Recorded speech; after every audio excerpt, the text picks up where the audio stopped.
Hey guys, peace. Welcome to another Chit Chat. So, I am here today to go over the movie 3000 Years of Longing. So, I went to see it today and I took quite a few notes. I thought it was really good, really interesting in a number of ways. The themes were both personal and impersonal for me. Impersonal in the sense that I have been, well, this is, I guess, personal too, but I've been, researching the djinn for many years now. And,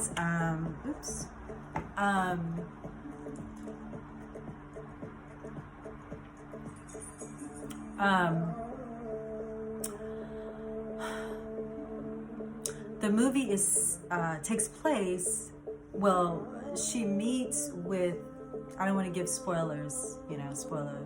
So I don't know, maybe I'll say spoiler alert before I start spoiling the story. But they meet in Istanbul, or she finds the genie or Jenny box, or excuse me, it's like a perfume bottle, and that takes place in Istanbul. Now, I went to Istanbul literally. I know I always say 20 something years, but let me see. This was like 1997, and I have traveled quite a bit, as I've stated, since I was pretty young. But when I went to Istanbul, I hadn't traveled as extensively because I was younger. But I recall saying that it was the most, what was the word I used? I don't know, but it was like, not only was it very peaceful to my spirit, but it was, I guess, I had the most nostalgia to date there. Now, I've since had a lot of nostalgia in other places, but I never forgot the feel of Istanbul.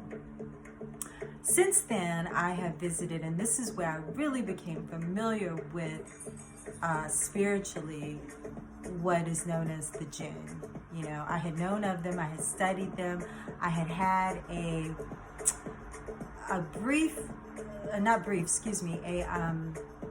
sort of memory, I guess you could say, as I read about them and studied and came up with my own sort of memories that went beyond what you hear a lot of people talk about when they talk about the djinn. I had my own, I guess, genetic cellular memory. That's how you could put it.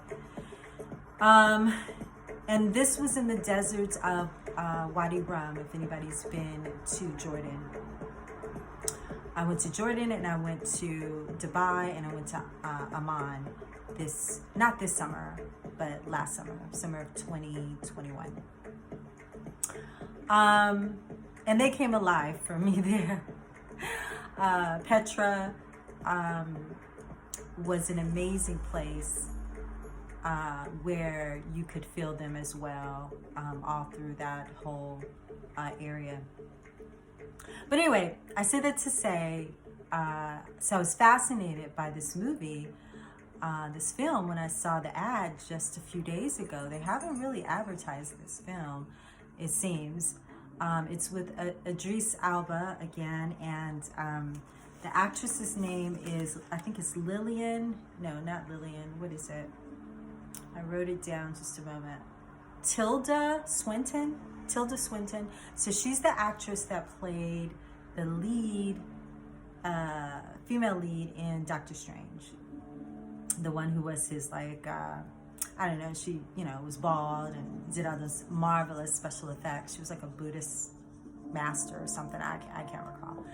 But anyway, they both did really well, but this isn't a critique on the film. It's, the film, the making of the film, or the technical aspects. It's more about the symbols and the story. So where do I start? Like I said, it was a personal as well as an impersonal sort of connection. I wrote a lot of notes. I hope I can make sense of them as I'm gonna have to put my glasses on in a minute. So let's see where to start.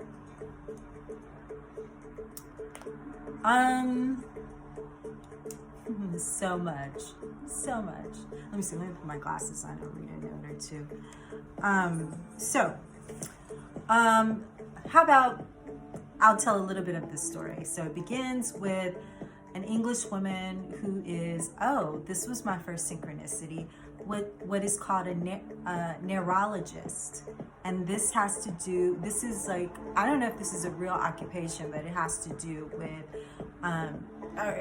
someone who tells stories, right? Or who tells narratives or deciphers narratives, or, I guess she was a writer.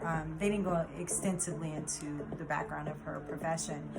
But that was a synchronicity because I've always considered myself to be a mythologist, like from as far back. One of my very first Facebook pages was called, because I used to use a lot of, back in the day, we used a lot of handles and avatars instead of our actual names, because it was, more of a,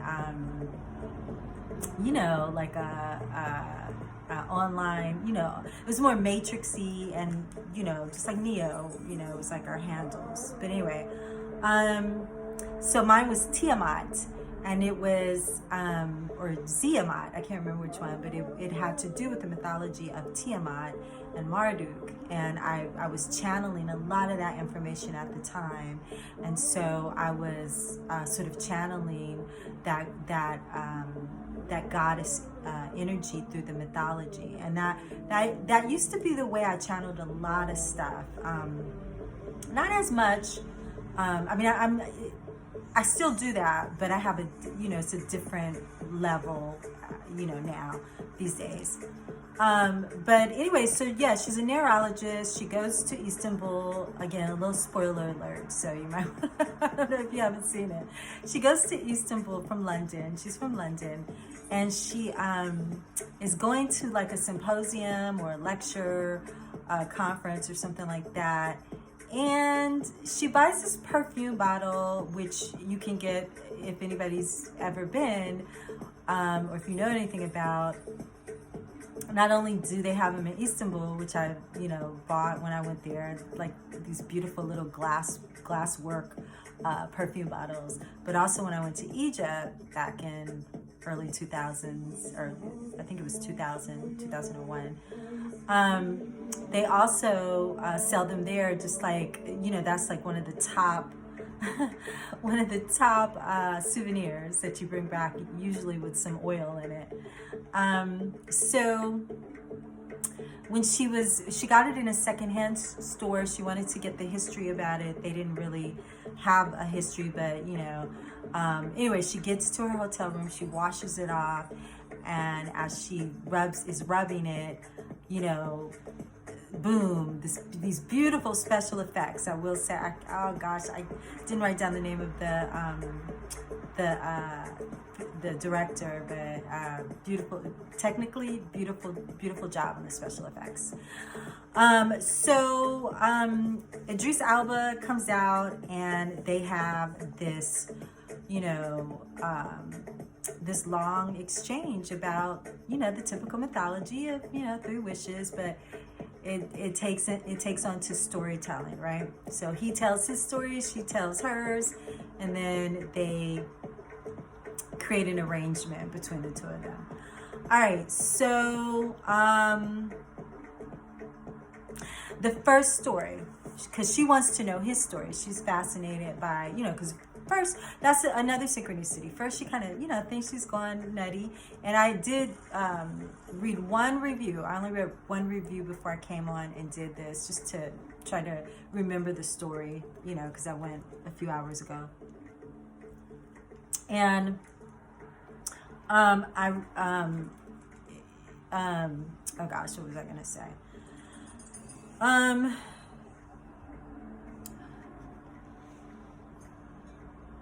I can't remember, but as he recalls his first story, it's about Sheba and Solomon. I know there was a synchronicity. That's what it was. A synchronicity, but I can't remember. There's so many of them. So it starts with her. And the thing about it, since she's a neurologist, meaning she, tells stories, and she's also very like a solitary person. That was another personal synchronicity for me, because I'm definitely a hermit, and this kind of occurred more, or it began to become more prominent several years back. I've talked about the portals opening, and I had a Kundalini awakening probably about 14 years ago, and ever since then my I designate myself a starseed and an earthseed, but my traits have increased. Empathic, let's put it that way. We'll put it on the empath. And that's funny, because the djinn had these very serious empathic traits as well, to the point where I totally related to this one point toward the end when he goes to live with her in London. Because the major themes are love. That's what's deep. So, it is a love story, which is another very peculiar. I don't even want to get into the politics of that right now, but I will touch on it. The politics of this, amazingly gorgeous black man, sexy black man, and this, older, middle-aged white woman, of means, like falling in love and having this connection, this passionate, and not just passionate, but like almost karmically created connection that is almost seemingly part of her destiny. And so remind me, as if you guys could remind me, to go into, again, this kind of gets into some politics, race politics, but it also kind of continues on with what I was talking about yesterday with the Moorish nation. And it even goes into, and when I say Moorish nation, again, I'm not talking about the culture, the American culture of the Moors, but that too. But I'm not limiting myself to that in this discussion. But so by bringing up Istanbul and Constantinople, and Sumeria, and what other histories do they touch on in the movie? But what I'm trying to say is, it brings to life these sort of Moorish type empires, you could say, or periods and eras. Okay, I'm doing my thing again where I skip all over the place. Let me try to focus. So the first story is about, it's amazing, that's why I shook my head, but it's about the cinematography. There you go. It's the story of Queen of Sheba and Solomon. And that's synchronistic because I did a deep study on that maybe 4 or 5 months ago, where Spirit had me all in. And this particular spin, though, was a little different from the biblical account, where and how it differed is that Solomon actually traveled to, so the djinn told the story because it was a flashback. Solomon, he says, traveled to Sheba, not the other way around, because that's the way that the Bible and the Talmud hold the story, that she traveled to him, right? Anybody who knows the story probably knows that. But he says, no. He traveled to her. And the way that they staged the scenes, for that particular part of part of the story, it made it seem like really plausible. And there's oh my gosh, the gorgeous actress that they used to play Queen of Sheba. I had to write her name down too, and it was you guys might know her. Oh, I'm getting my notes all wet from my drink. Ugh. Let's see. Her name is. I need one of. You know what I want? Some of those glasses from the old times that used to just have that one little handle. I'm gonna see if I can find some of those because I get sick of putting these on. Not Tilda. Her name is Amido Lagum. She's a Ugandan actress and model, and boy, she just was stunning in this. She was so beautiful. So she played the Queen of Sheba, and again, the way that it goes is that he traveled to her, and he sort of seduced her with, his magic. We know that Solomon was extremely magical, and I think I might have even done it. Did I do a YouTube on Solomon? And the way the jinn, this was a YouTube video that I did, if you go back and watch it, maybe about 5 months ago or so, how I had learned that it was the jinn and these demons that built the temple, and that he had command of, right? So, if you know the story and you've gone in depth on your own, Solomon definitely was extremely, magic. And I think the Bible and the Talmud, I think that's common knowledge. So he went to her, he had this magical instrument that played this divine music that anybody would fall for, right? Which is another synchronicity for me, because and it's said that the jinn, I think I mentioned this in the other video I did about the jinn, that the jinn were the ones who taught, or the fallen angels, which the jinn are categorized as, that they were the ones who taught music, astrology, astronomy, the art of war, all of these things to humans, right? Which is one of the reasons why they got in trouble. But I've always been just, and he used a guitar, and that's always been my favorite instrument, and it speaks to me, guitar and piano, it speaks to me on a level that is otherworldly, which is why I've always said, I think I said this in my other video too, that, I've talked about my connection to the bloodlines of the jinn. And again, that was sort of validated, like that possibility. But I didn't need it to be validated, but others might, because I don't think other people have made these connections before. And I've always felt a little crazy talking about it, because again, I get downloads first, then the information comes to me to be validated, like through research or historiography, is that a word? Mythology, whatever. I don't get the mythologies first. Yeah, like usually I'll get the downloads. Very rarely. I can't say I don't get them first, because probably when I went to college and I was studying world history, when I was taking world history classes, I probably got some of the history, but it was always familiar when I would read it. It wasn't like, very, very rarely have I just read something and been like, oh, this is totally new information. I've never heard of that. I'm not going to say I've never had that happen, but very rarely. And because I know I've had many lifetimes here, many lifetimes, many. Past life recall, or whatever you want to call it, because some people don't believe in it that way. They believe that it's an ancestral thing in the DNA, but I was talking about cellular DNA before anybody that I ever know or heard of mentioned that.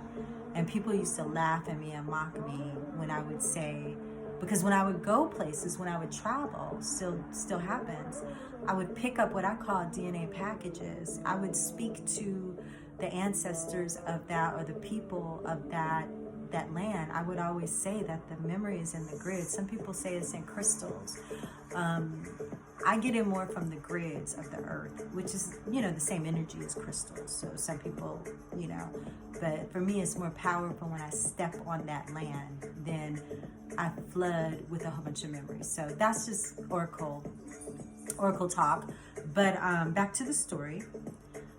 So the djinn, he told the story of Sheba and Solomon, and Solomon was portrayed as very magical. He basically seduced her with this amazing magical guitar, and the scenes are just like awesome. And so he himself, Idris's character, they just called him Jinn, I don't think he had a name. He was in love with Sheba, and I want to say that they were lovers, but it was like, it wasn't like the way he described it is he was her plaything, or he was at her whatever, because he's a djinn, right? And so when Solomon realized that he was in love with her, he's the one who put him in a bottle and banished him for 2,500 years, basically. And so the story goes that he's trying to, get out of this bottle, and you know how the myth of a genie goes. So okay, I'm giving so much of this away, so I probably will put something in the comments to let you know not to read this. Not to watch this if you're worried about a spoiler alert. So that was the first story, and again, a lot of times in film, it's not so much about the story you're watching, because a lot of normies, sorry if you're one, they read a book or listen to a story or read a mythology just for the story, and they don't understand like I said, to me, mythology has never been about untruths. I've always related to mythology as a history that is just unvalidated or unbelieved, or people don't have the capacity yet to remember it or to understand the significance of its truisms. So as I tell the story, it sounds so kind of boring as I'm telling it, because I can't bring it to life the way that you just got to go see it. But what I'm really trying to focus on, if I can stay focused in this video, 25 minutes, is on kind of the symbols of it and the synchronicities, and even it's personal, but it's not just personal. It goes, remember what I said in the last video I did, the theory of everything. It all just sort of weaves in together to create this synchronistic dancing story of everything that's happening here.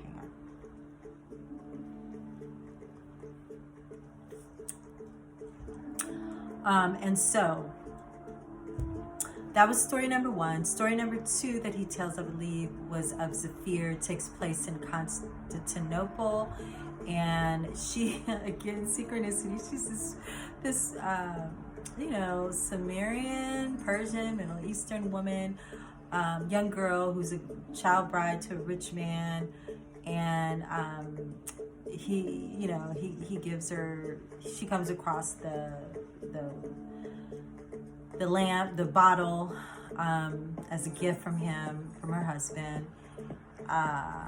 and she wishes for knowledge because she's a very intellectual person. So it goes deep into this thing where she just gets, they fall in love too, or he falls in love with her, and because her mind is amazing, she's learning things.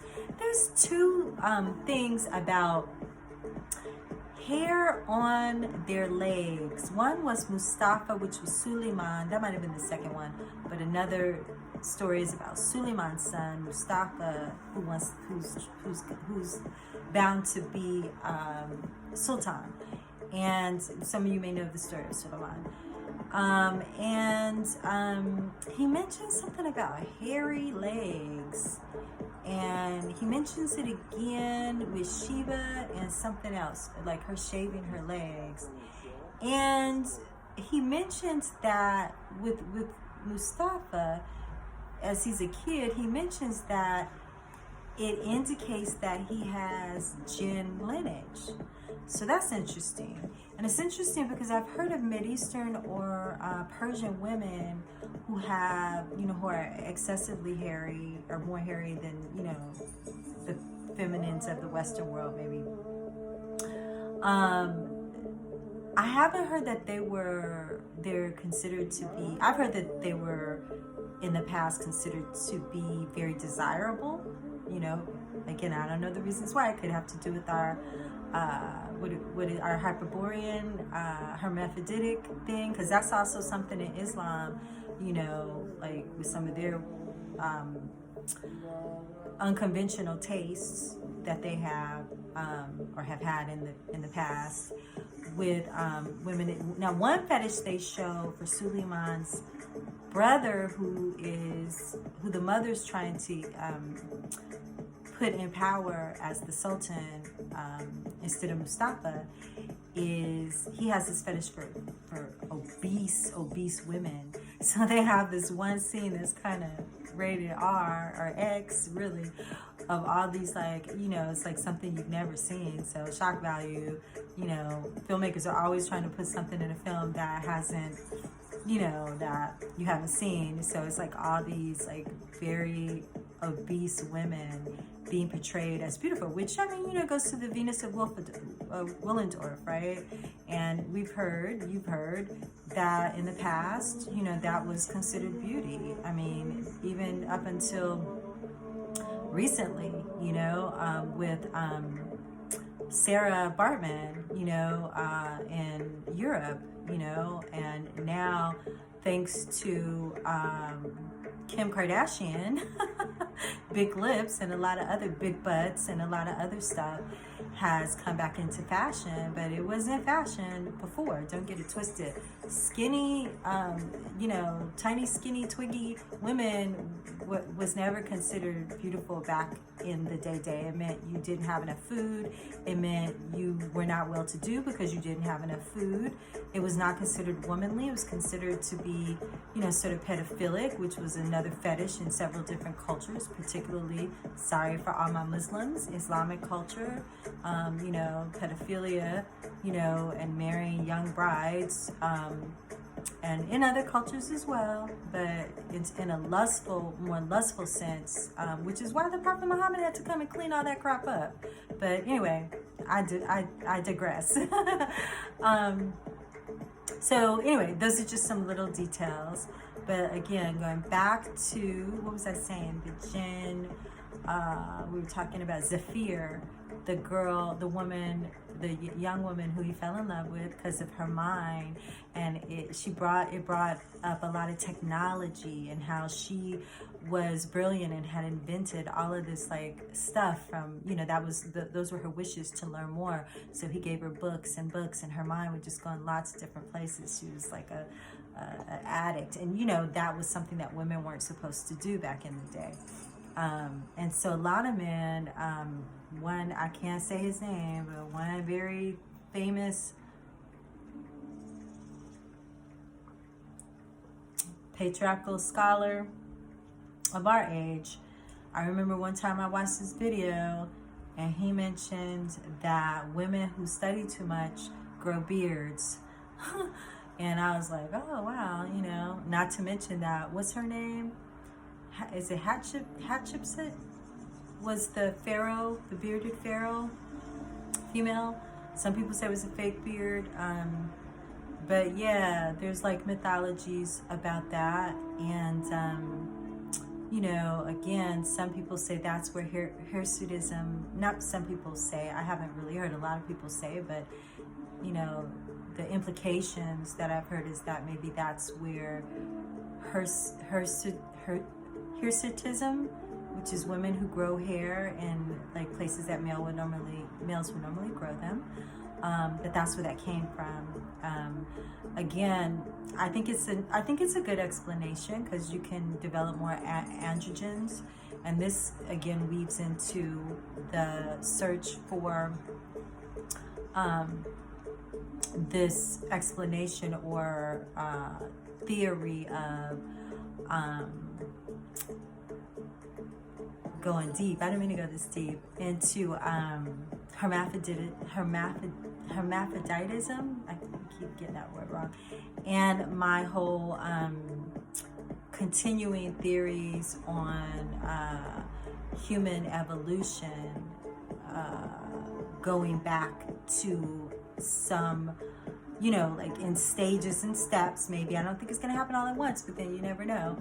But moving, evolving, whatever you want to call it, mutating into a more androgynous type. I mean, we already see it in the culture. And remember I said, I always think that the anti-Christic people snatch the movement before it naturally occurs, and they try to twist it and make it something more perverted, which I believe it is. I mean, I think sexuality in its current form in the cultural mainstream collective consciousness is pretty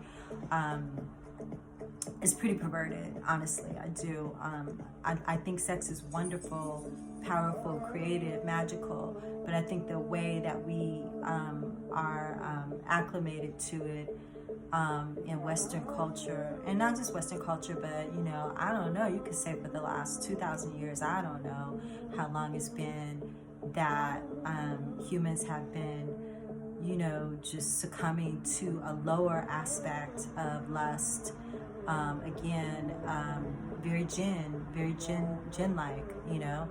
And I can recall it in my morphogenetic DNA. Like, I can recall past lives of cultures and the way that happened. I can also recall past lives of Tantra and, you know, sex that was more energetic and more, had a more, a quality, a higher quality to it, right? Energetically and spiritually.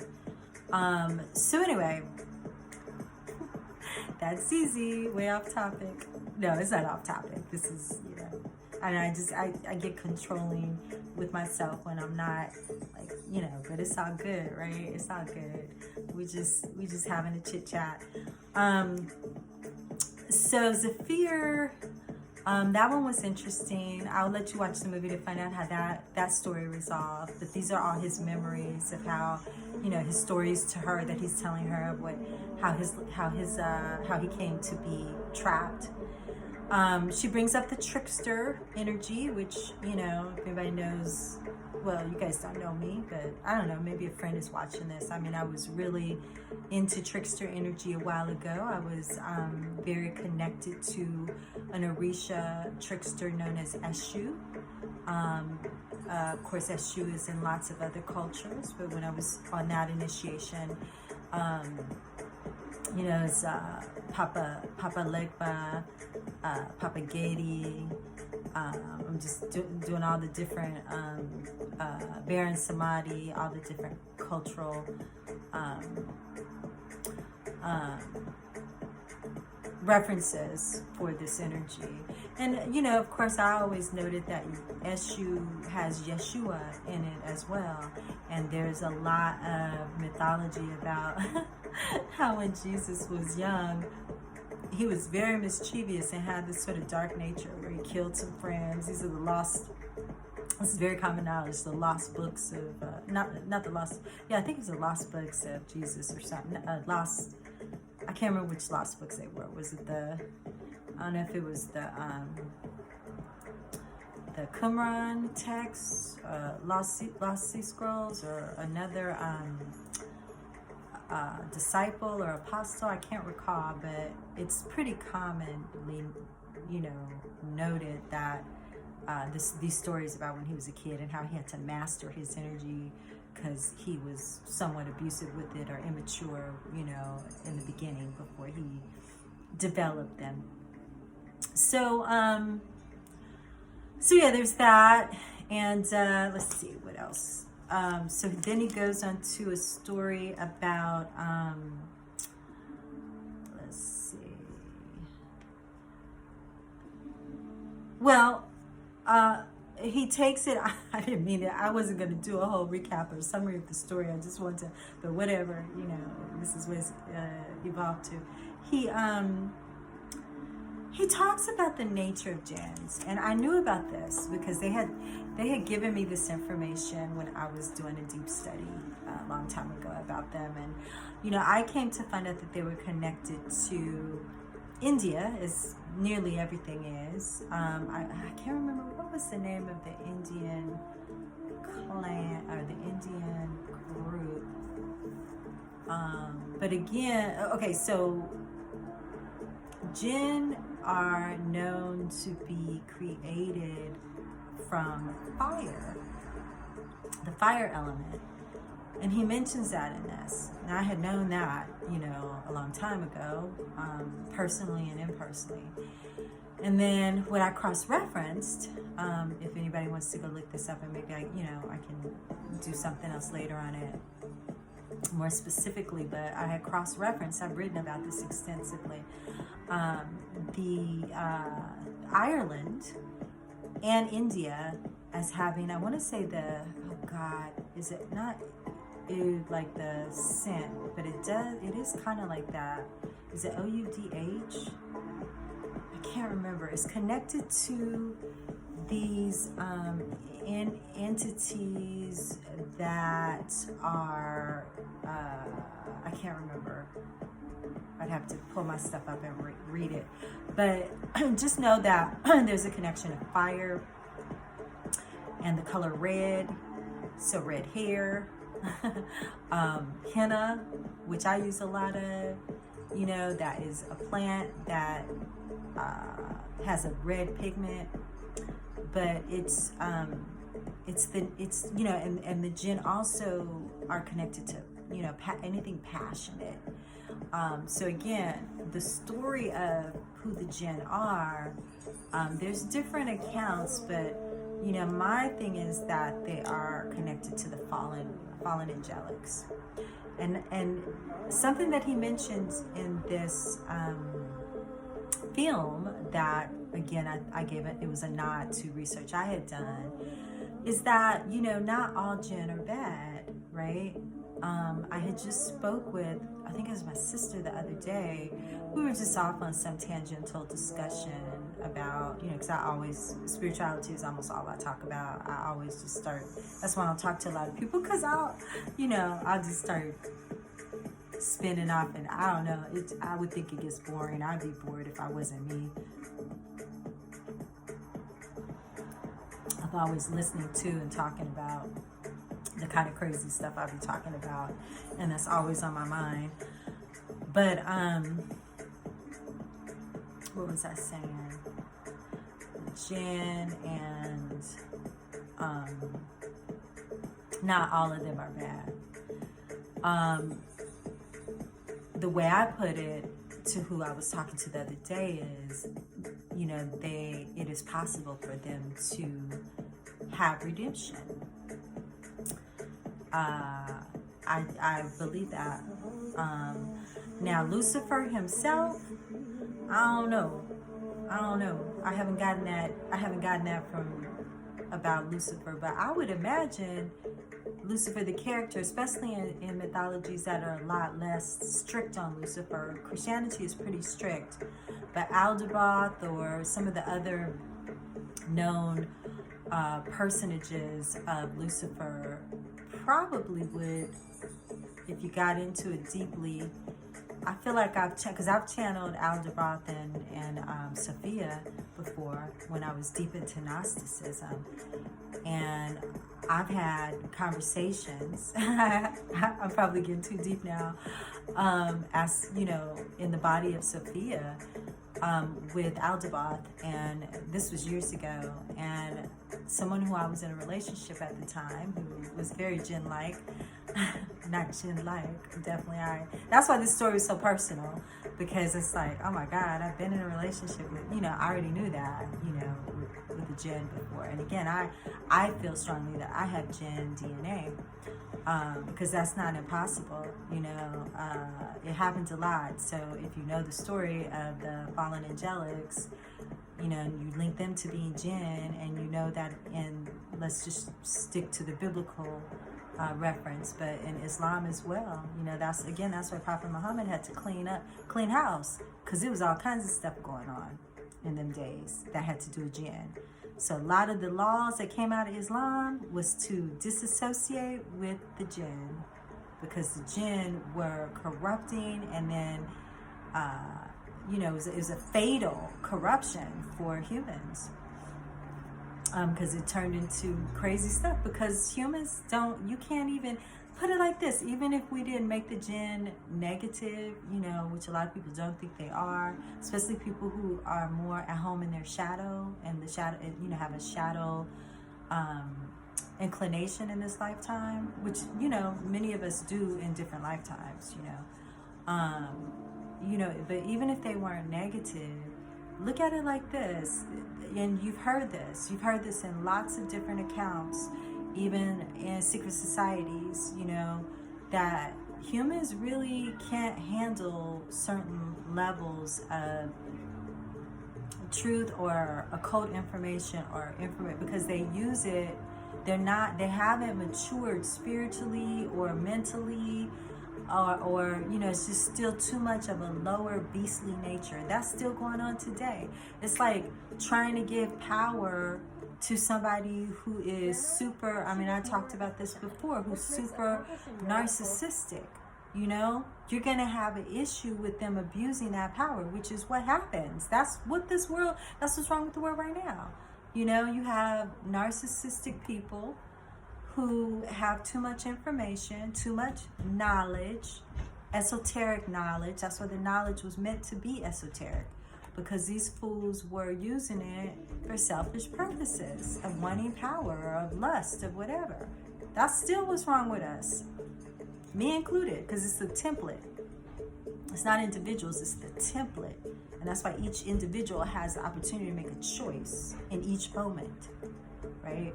So, and if you can't do it, if you don't have the power, that's why we have Avatar, Messiah energy that will give you a hand for those who don't believe in avatars and messiahs. They exist for a reason.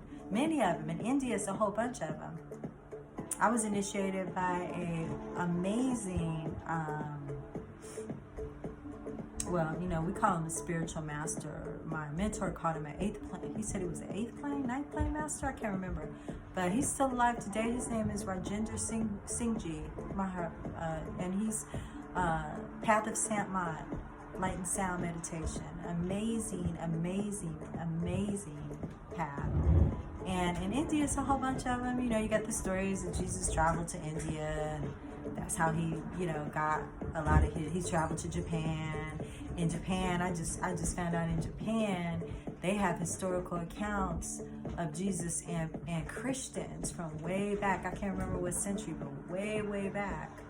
Now, some people could say they just got that information via the European world when they interacted.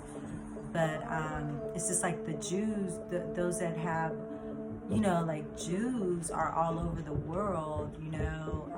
They have documentation of Jews. I remember because I know someone personally who's older who converted to Judaism, and she's Mexican, and you know, she hipped me to the whole and then I researched it, the whole thing of, you know, Jews in Mexico, you know, way back. Did I tell you guys that story about Abraham and Sarah being Brahma and Saravede in India? And how they say that, you know, how in the Bible they say that Abraham came from and which is the Middle East, and what is proper? It's somewhere in the Middle Eastern area. I forgot, but Muslims will say, you know, that he's from Saudi Arabia or something like that.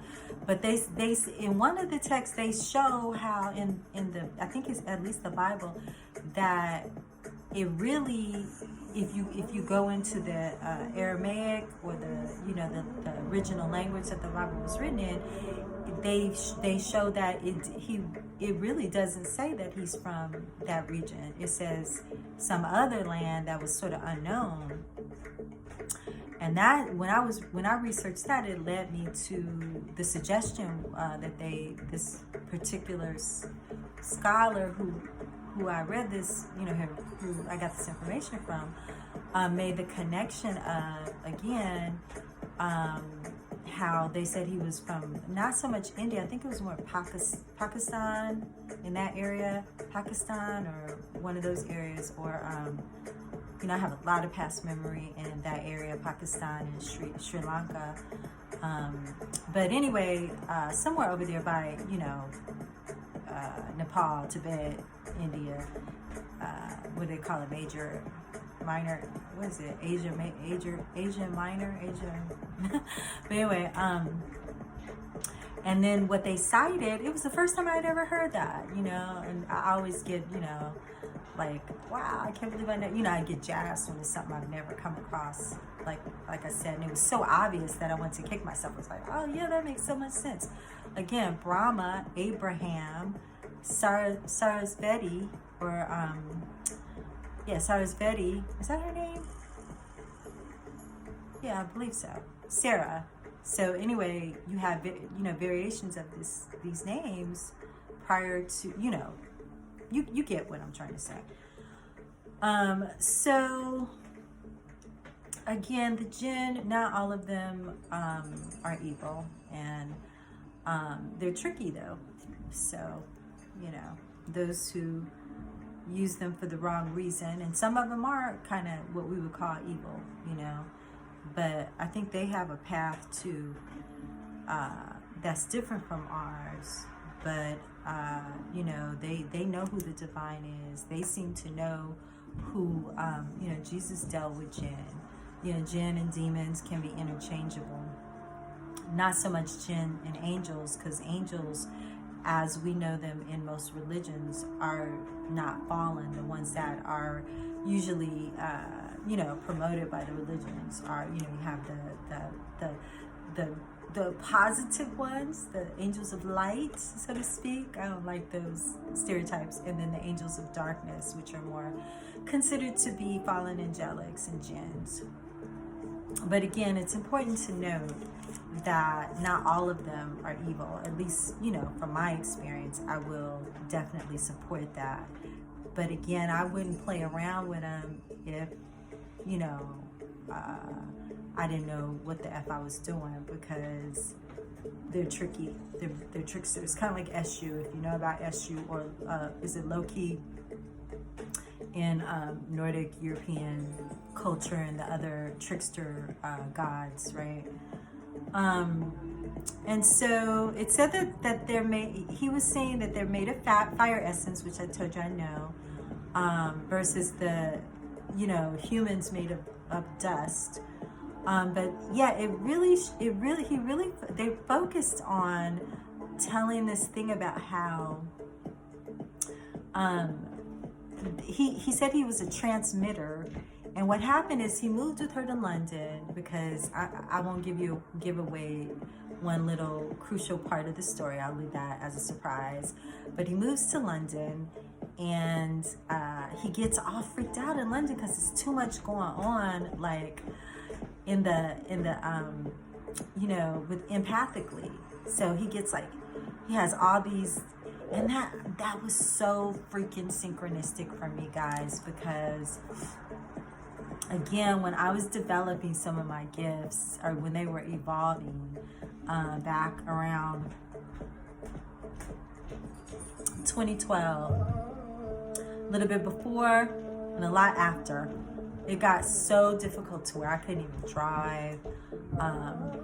I was overwhelmed psychically with my sensitivity to everything. And those of us who are empaths, we know, man, even every time they do some new, technological thing, 5G, whatever, it just like fries our sympathetic system until we get upgrades, right?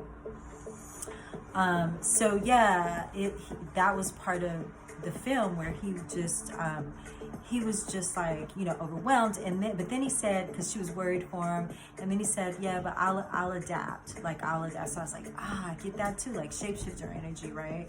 Like you adapt after a while, but it takes a while, you know, for you to upgrade your system to deal with whatever. And so this makes sense also why the jinn lived in deserts. And again, I remember a period of time, I spent a lot of time in the desert here in America.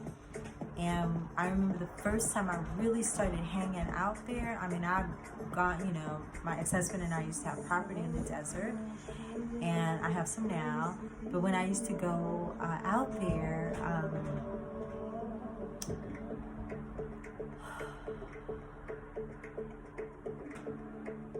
that's what it felt like. And I've been in the wilderness. One of my favorite places to exist is in the forest, the redwood forest here in Southern California.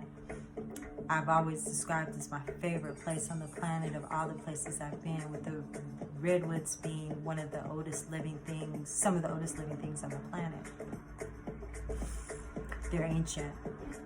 So, or call me a witch, which I don't really like that word. I'm so sorry. I used to love it, because I got Irish Druid.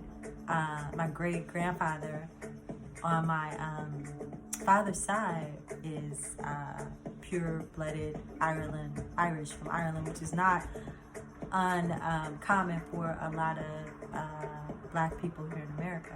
A lot of us have Irish, because I did my research on that. And anybody who knows anything about that knows that the Irish, the Native Americans, and the black slaves intermixed a whole lot, especially from where my folks were from, in Louisiana. So admixtures. Remember I told y'all on the other video about admixtures? You know, man, know thyself. It's not just about ancient history. It's also about your own bloodline, you know.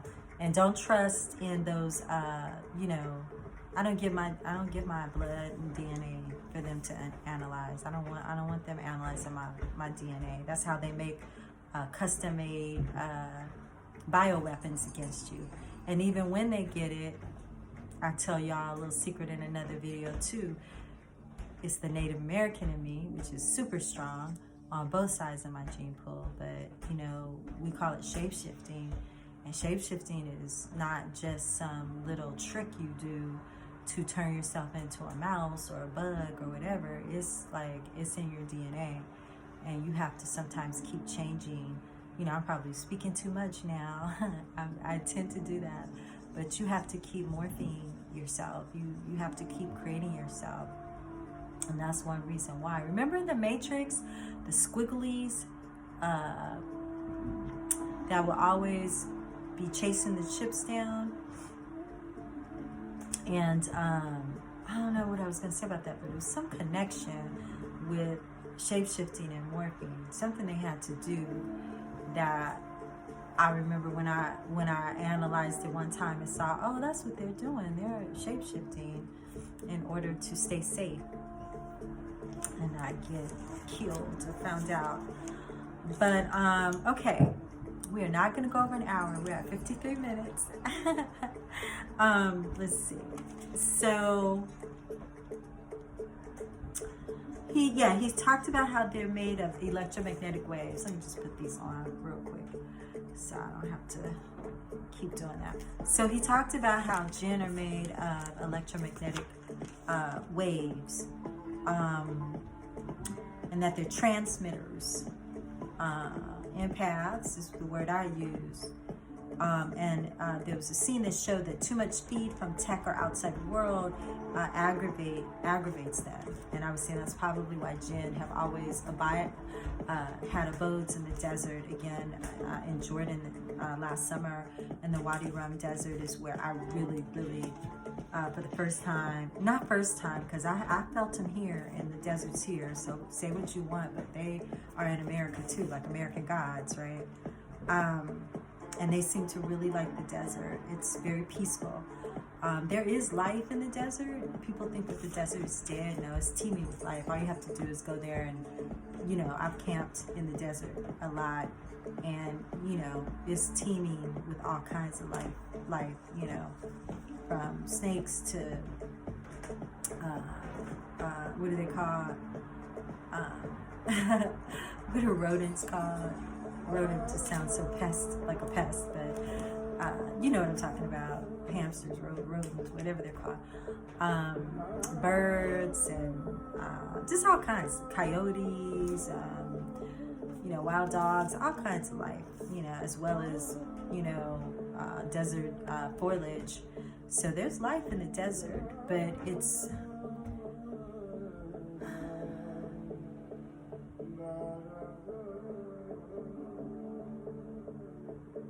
that right there, that music.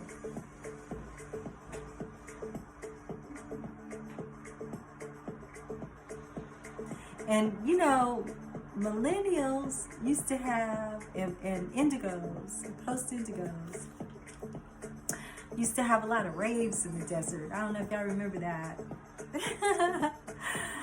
The desert is just an amazing place, is what I'm trying to say. If you ever, go to Dubai, you could feel it there too. Or, United Emirates.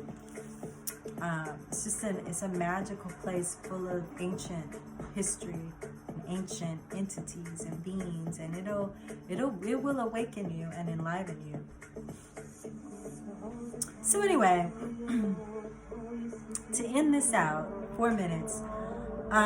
One of the things that I noted is when he lived in London with her, while she did her thing during the day, her profession, they showed these scenes of the things he would do, right? Because he had pledged to, I'll let you see how they end up staying together.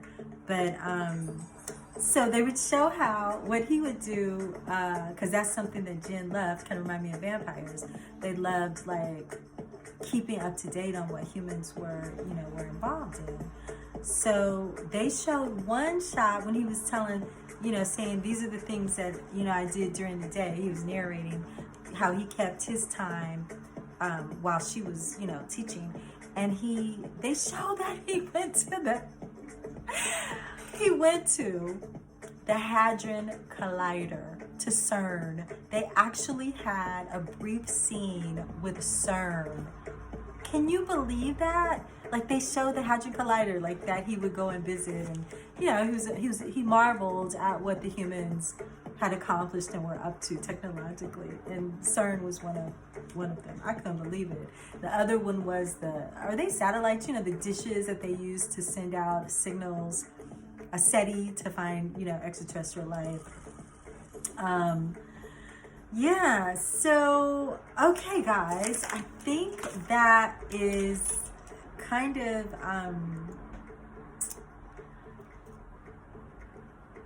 where I'm gonna cut it a little. I'm just gonna touch on some of the some of the themes. Excuse me.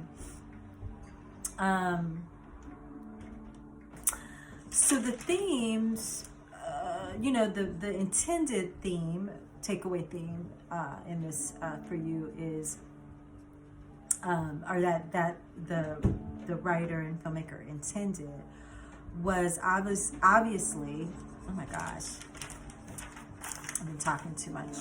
Obviously, happy Sabbath, by the Shabbat, by the way. It's about to end here because the sun is going down. But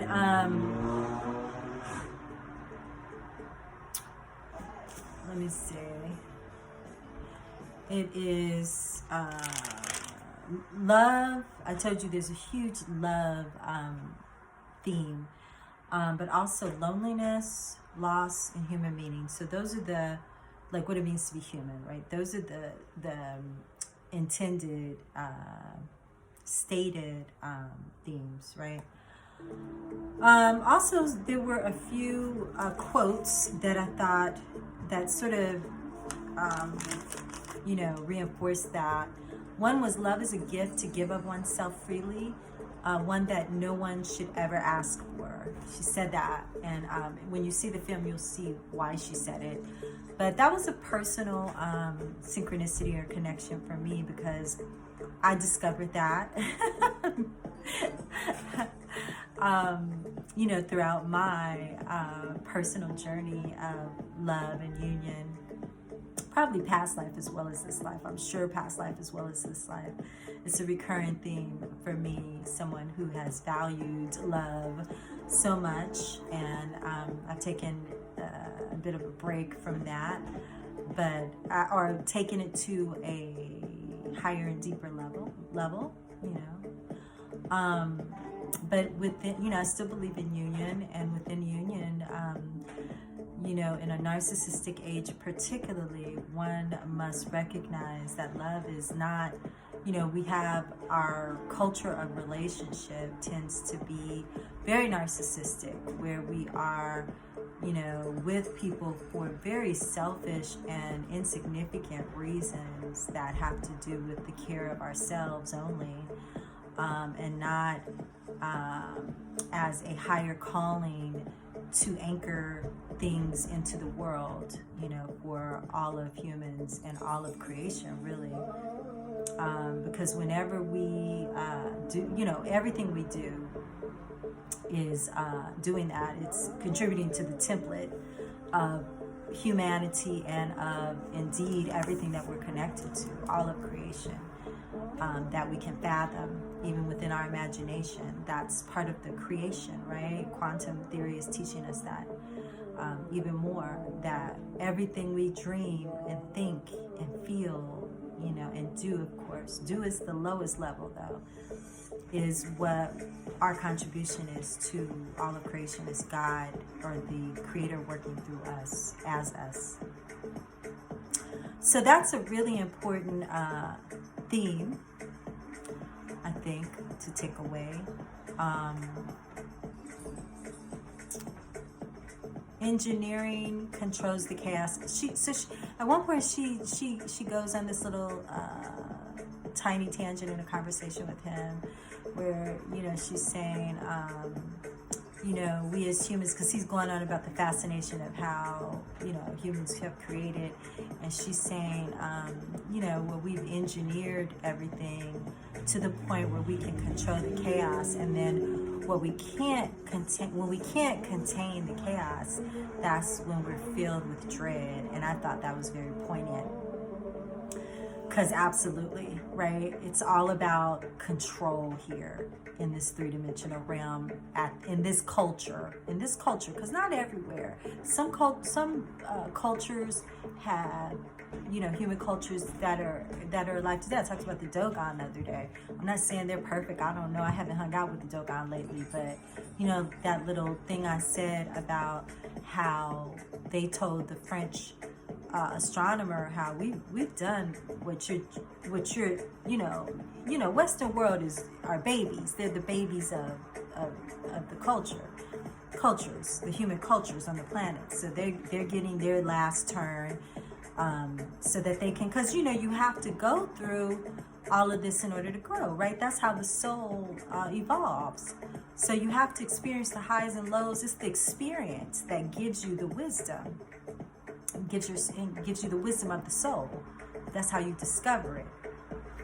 So, Western culture, and again, that goes into, I didn't even talk about the Moorish stuff. Remind me to talk about, the racial, socio-political implications of this thing I still haven't wanted to really open up, because I just don't want to I don't want to, be the first, I know I'm not the first, but I don't want to, because I just don't want to. Sometimes you don't feel like exposing yourself to all the attack. You got enough. But this whole Moorish cultural template has been done over and over and over and over and over in many historical eras. And that's another thing that this film will open you up to. Oh, the obvious theme that again I really don't want to talk about, but I will, because it's gonna come out anyway. But you know, I did mention it early in the video. You know, this gorgeous, you know, sexy, dark skinned black male, Idris, sex symbol. He's a sex symbol of our culture. With this middle-aged white woman, and they play on that. They have an erotica, you know, which, you know, you have to have in all films basically, or else it's boring to our culture. We gotta have sex and violence, right?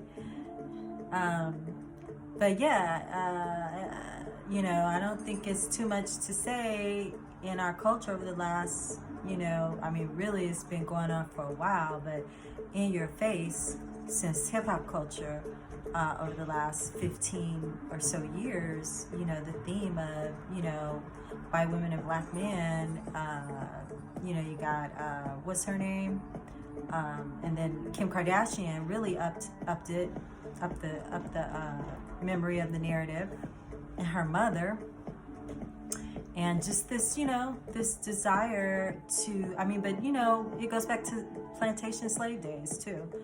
But, you know, what I'm saying is it comes from a Moorish history of, they showed some scenes of, you know, the sultans, you know, and the, what am I trying to say? The, they're so beautiful if you see them in Turkey too, or in Istanbul, or in, even in when we were in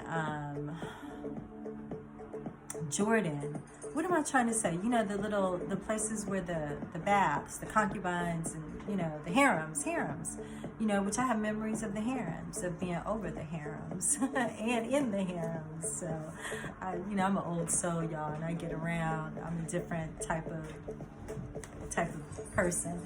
I can't wait till we can all come out the closet, and, you know, because, you know, there were also so many lifetimes that if you remembered stuff and talked about it, you'd be killed, you'd be burned, you're a witch, you know.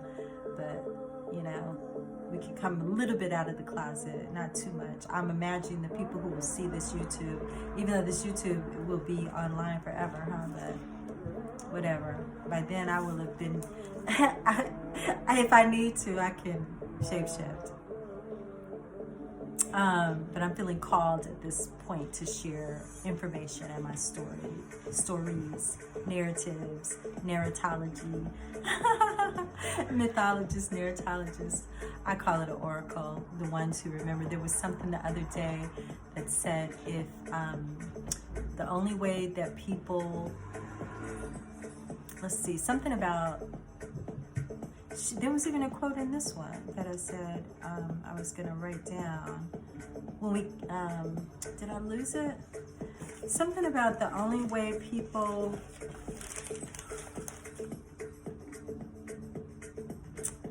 yeah, there was this beautiful quote.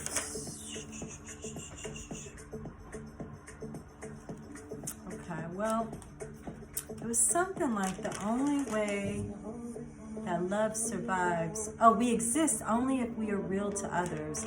Okay, that's one. So that's another theme. But there's another quote the other day, like you're only remembered, you're only loved if you're remembered, or you're only remembered if you're loved, or something like that. I don't know. It's really good. I'll try to remember it for next time. It's really beautiful.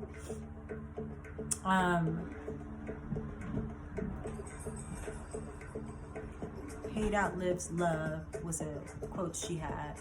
It was really poignant as well, reminding us that, you know, the real game is about love over hate. That's the real only, like, deepest theme of existence. Not just human, but all existence.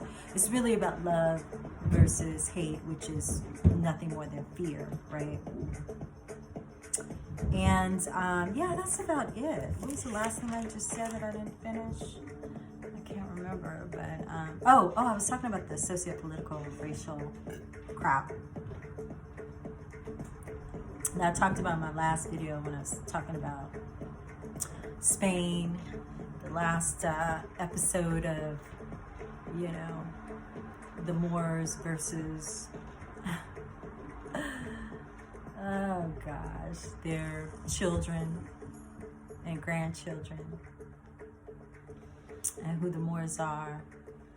But yeah, this theme again, and playing with genetics so much. So the harems were all about, you know, taking the dominant, you know, DNA, genetic DNA, and continuing to seed, you know, and create different admixtures, right? Because genetics is another way to control. And you know, when the true science, well, they don't want us to have the true science of parthenogenesis and ovism, which is the science that they raped and tried to kill off in the goddess body energy through patriarchy and many, many, you know, generations and eras of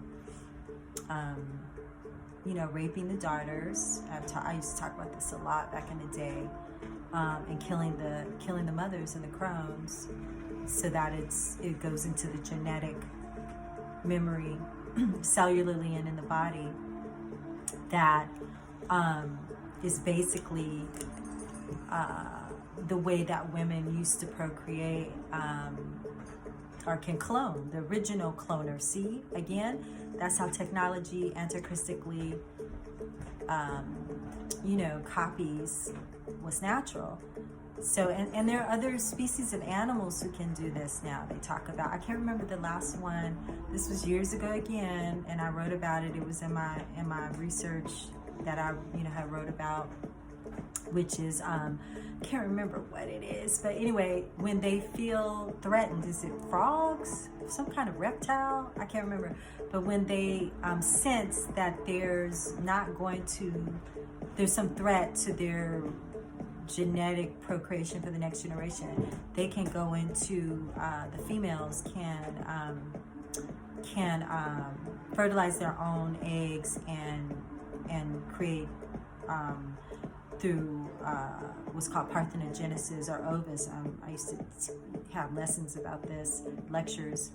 And, you know, so then one side of that is, you know, I'll you know, just for the sake of not becoming, you know, too pro, because, you know, the feminines, divine feminines, the feminines have, you know, priestesses have messed up just as much as the priests and the men. You know, I got kicked out of the sisterhood for talking about this, but it's true. Everybody, it's not a gender that's, you know,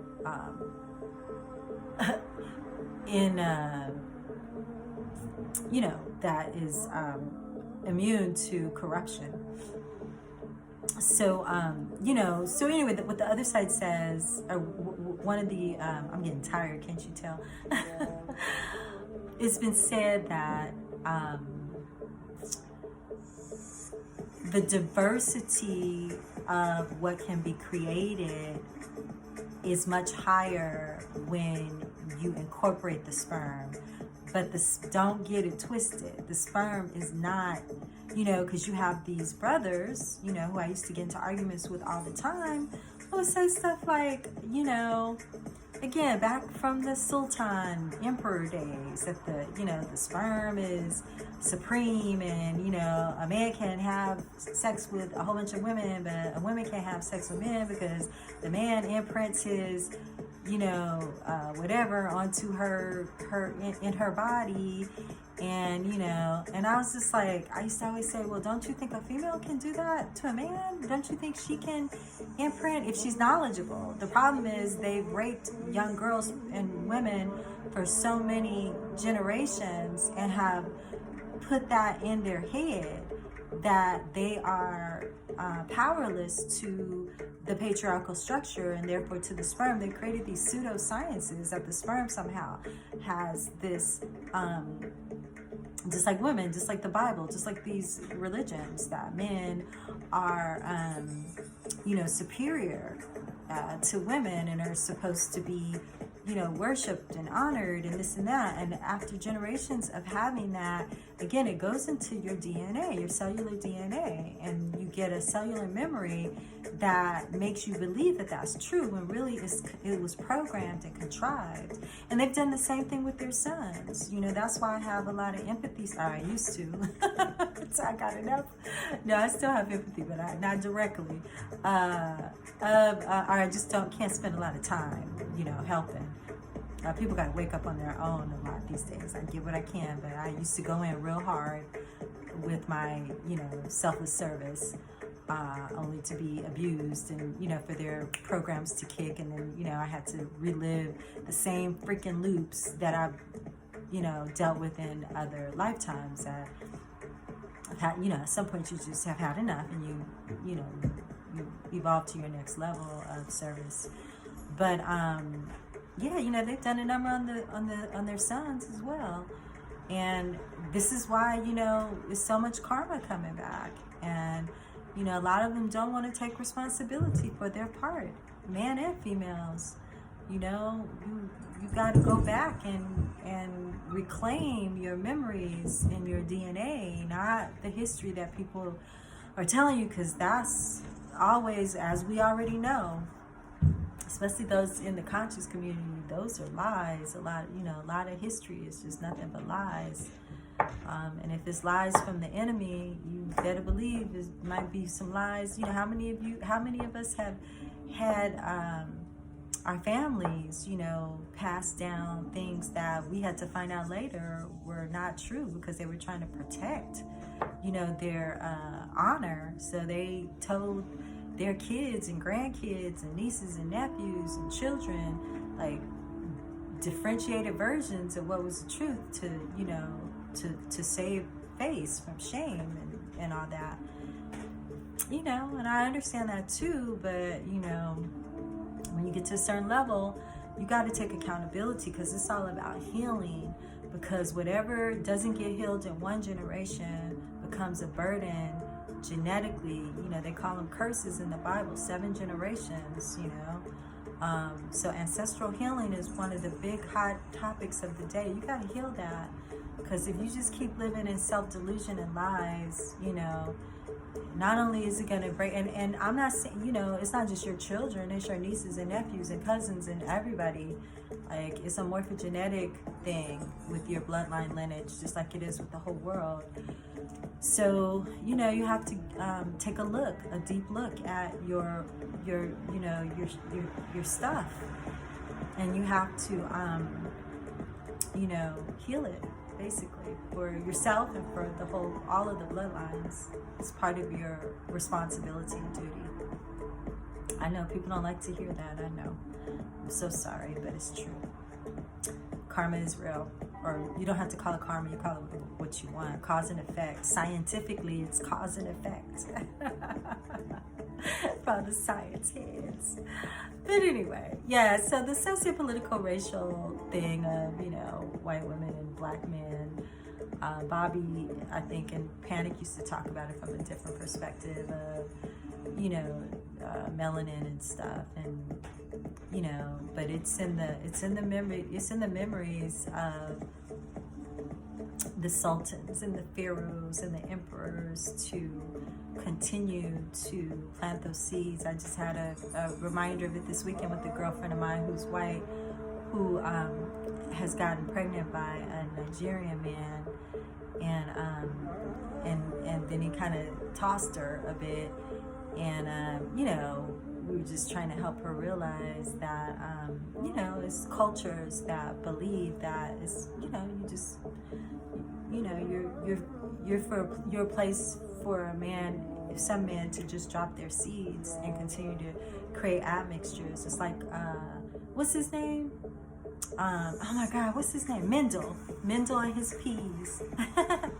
The alleles of Mendel and his peas. You cross a green pea with a yellow pea, and do you get a green pea? And it's genetics is deep. you know, and I know, you know, I still can't really talk about it because, you know, I know a lot of scientists, some who are next level, and then some who just aren't. And you start talking that, boy, and again, they're ready to get out the stakes again, or the fire, and burn you at the stakes for talking about stuff that in another 5 years, they're probably going to be saying themselves. And we're still scared to talk about race because it brings up a whole bunch of emotional wounds. We're still afraid to talk about colorism. So, you know, those, and we're talking about black folks, Latino and black folks. You know, colorism is, you know, it's all about genetics, and it's all about trying, you know, this plan. You know, I love have I ever talked about this in one of my videos? The Nation of Islam has this wonderful mythology of Yaqub, and it's really cool because it really does describe, you know, if you don't take it all at face value, or if you want to, that's fine, but it describes, it offers an explanation, an interesting explanation to the origin of race issues, you know. And it's just as plausible as any other, you know.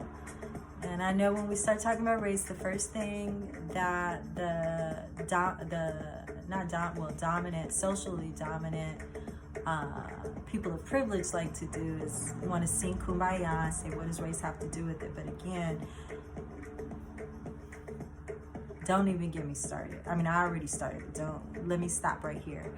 I'll revisit this later, but just know that a theme has to do with, you know, Moorish men, white women.